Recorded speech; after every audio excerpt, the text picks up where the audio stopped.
Thanks for checking out Keto Country. Today let's make a taco chaffle. I like being able to throw random ingredients into the mini waffle maker and it hasn't failed me yet. So we'll throw in some shredded cheese, hamburger meat, we'll add some salsa, taco seasoning, fresh avocado, I added some fresh cilantro, more cheese, and we'll cook for about 3 to 4 minutes. These always come out crispy on the outside and soft and packed with flavor on the inside. Like and follow for more keto recipes. Let me show you how to level up this staple low-carb meal.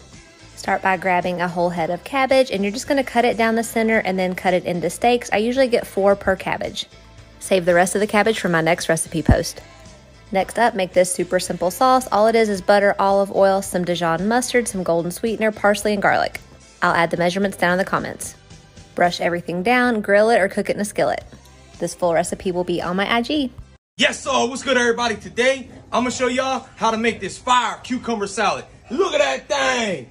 Let's go, baby. All right, y'all. First things first, go ahead and get them garden glizzies peeled up. Y'all, once you got them all peeled up, go ahead and slice them down very fine, just like this. Got them sliced down, get them in a bowl. The thinner you get them cucumbers down, is the better it's going to be. Go ahead with 1/4 of a small onion diced up, 8 ounces of sour cream, 1½ tablespoons of vinegar, 2 tablespoons of ground black pepper. Mix everything together. Oh my Lord, baby. In the ice box, let it chill for 30 minutes. Talk about some kind of good. With all this beautiful weather coming, barbecues are rolling in. Y'all better try this thing.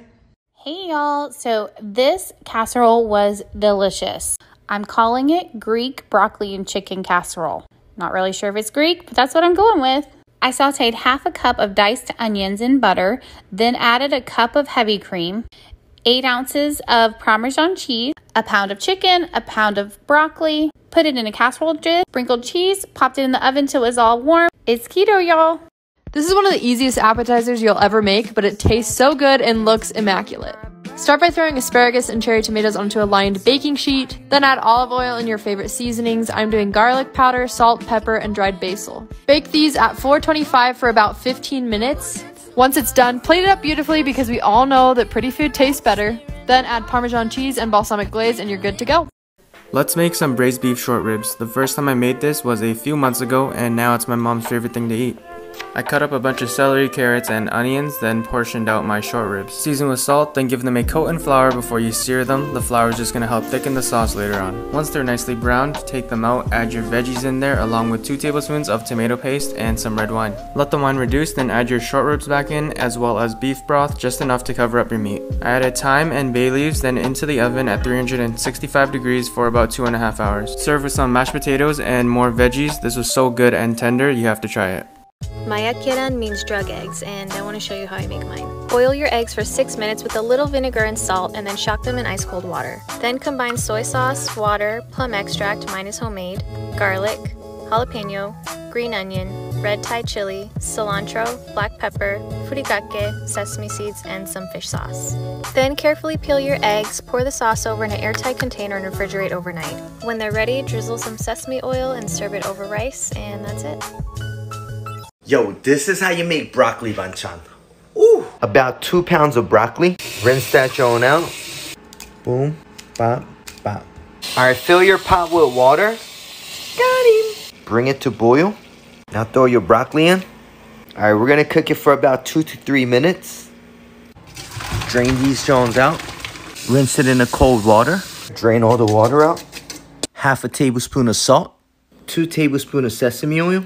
Tablespoon of garlic and some black pepper, 3 tablespoons of sesame oil, and we're gonna drizzle the sauce on top of the broccoli. Whew. This is called broccoli muchim. So we gotta mucha this joint up. And if you wanna get pretty with it, 100 grams of firm tofu. Make sure to drain the water out the tofu. And we're gonna crush the tofu into the broccoli. Finish with some sesame seed. And that's how you make broccoli banchan. Ooh. Let me show you how to make the best pesto grilled cheese sandwich. To start, grab some slices of your favorite bread. I'm using sourdough for this recipe. Now grab about 2 to 3 tablespoons of pesto. I made mine the night before. Also grab about 2 to 3 tablespoons of mayo. You can omit this for you mayo haters out there. And lastly, grab some provolone cheese. Now grab your bread and spread some mayo on one side of each piece of bread. Now some of you might be wondering, why mayo? Well, the simple answer is it helps you achieve a crispier exterior. Alright, so boom, back to business. We're going to spread on some pesto, and now we're going to add on our provolone cheese. Now I'm adding 3 slices of cheese, but you could technically add more. Honestly, it won't hurt anything. Well, maybe for some people, especially if you're lactose intolerant. Finish it off with your final slice of bread. Now grab a skillet and over medium heat, melt 1 to 2 tablespoons of butter. Cook your sandwich on each side for about 5 to 6 minutes until golden. Now take it off the stove and cut it open, and there you have it, a pesto grilled cheese sandwich. I'm telling you, you have to make this. It's so good. And since you made it this far, don't be shy. Go ahead and hit that follow button. Today I'm going to show you guys how to make the fluffiest pancakes in the world. It is so easy to do, only takes 3 ingredients. First, to a bowl, we're going to add in 1 pint of vanilla ice cream. Now we're going to take a hand mixer and whip up our ice cream. To a separate bowl, we're going to add in 2 cups of pancake mix. Now you want to add about 3/4 to a cup of milk. This is going to be thicker than usual, but don't worry, it'll all make sense at the end. Now you want to add your pancake mix into your ice cream bowl. Then we just want to give this a good mix with our hand mixer. Once you're done mixing, you want to place this into an oven-safe pot. Now you just want to place a lid on top of your pot and throw this into a 375-degree oven for 45 minutes. It's so fluffy, so creamy. Let's make some Mexican pizzas at home, low-carb style. You just want to start by making a super simple taco meat. I'm using ground beef, and then you want to go ahead and prepare your vegetables. Just get them diced up, and I like to drain the tomatoes on some paper towels. Grab a cut to carb flatbread, go ahead and cut it in half, and then grab a circular bowl. Make some marks with a knife so that you can easily cut out a circle. Save the scraps for chips or crumbs for another day. Place your crust on a baking sheet and brush lightly with oil. Bake in an oven that has been preheated to 355 minutes, flip and bake 3 more minutes. Spread on a thin layer of cream cheese, or you could use refried beans and then add some of your taco meat.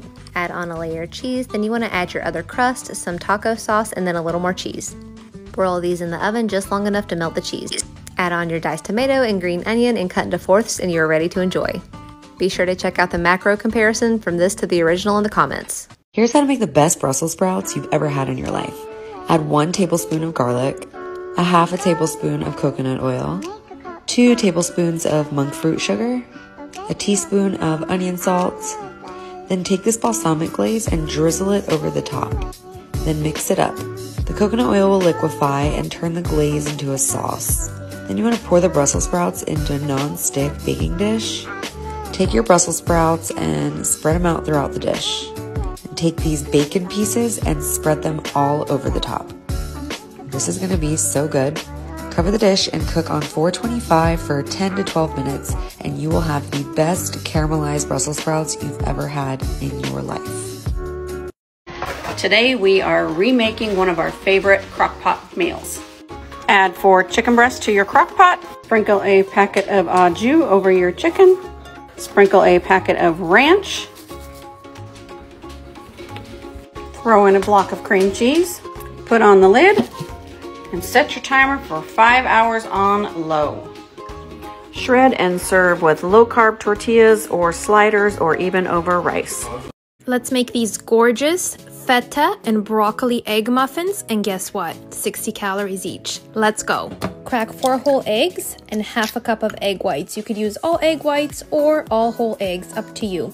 Give it a nice little mix, salt and pepper, and a little bit of oregano. Spray your muffin tin or use liners and add some broccoli, feta, or any other cheese. Top it off with your egg mixture. Bake at 350 for 20 to 25 minutes or until set. Enjoy and follow me for more.